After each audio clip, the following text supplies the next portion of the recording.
Je vais commencer par vous raconter mon histoire parce que tout part du vécu. La plupart des grandes décisions qu'on a prises dans notre vie là sont inspirées du vécu. Donc, je vais commencer par vous raconter mon histoire. Qu'est-ce qui m'a amené à chercher le chemin de la liberté financière? Je vis à Genève, je vis en Suisse, mais je suis né en Côte d'Ivoire et j'ai grandi, j'ai vécu en Côte d'Ivoire jusqu'en 2023. Voilà, mon père, il était informaticien. Informaticien, il travaille dans des entreprises françaises en Côte d'Ivoire, la CFAO, la Socida. Voilà. Et ma mère était ce qu'on appelle en Afrique ménagère. Ménagère, c'est-à-dire qu'elle ne travaille pas en entreprise, elle s'occupe de nous, les enfants, à la maison. Mais je tiens à signifier que ça, c'est un travail. Voilà, c'est un travail. Beaucoup ne considèrent pas ça comme un travail, mais moi, je dis que c'est un travail. Voilà. Donc, toute notre famille reposait sur le seul salaire de mon père. Et moi, j'ai l'habitude de dire, pour rire comme ça, que le salaire de mon père était dans un foyer. Voilà, parce qu'il y avait nous, sa famille, lui-même, sa grande famille, et la famille de ma mère. Donc, c'est pourquoi je dis que le salaire était dans un foyer.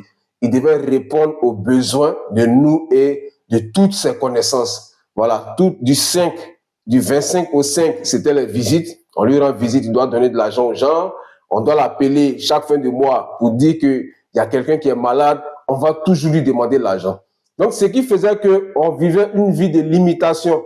Le peu qui restait, mon père mettait ça quoi dans les besoins primaires, dans la première couche de la pyramide de Maslow. C'est-à-dire, il nous nourrissait, il nous envoyait à l'école, il s'occupait de notre santé. C'était un tout. On vivait une vie de limitation.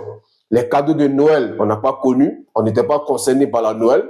Quoi encore? Les anniversaires, on n'a pas connu. Mais il y a trois facteurs qui m'ont amené à faire quoi? À chercher le chemin de la liberté financière. Le premier facteur, c'est quand je suis arrivé en troisième.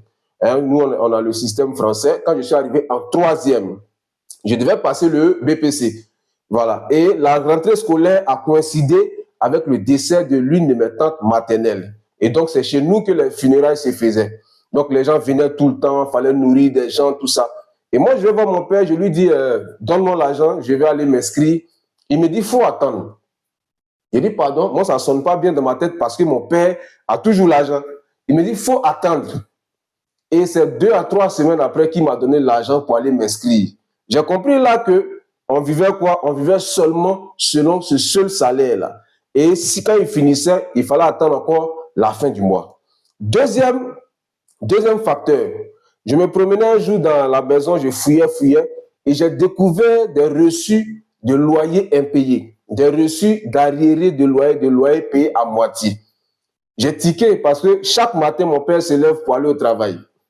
Il va au travail, il n'a jamais dit qu'on l'a renvoyé, il n'a jamais dit qu'on a diminué son salaire. Mais pourquoi il n'arrive pas à payer quoi? Le loyer? Il n'arrive plus à payer le loyer. C'est parce que son salaire diminuait implicitement à cause d'abord de la cherté de la vie et ensuite de toutes les dépenses qu'il faisait extra-familiales.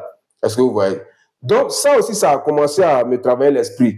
Mais le facteur même qui m'a poussé à aller sur le chemin de la liberté financière, c'était quoi? C'est quand mon père est allé à la retraite en 2011. Il a pris une retraite anticipée.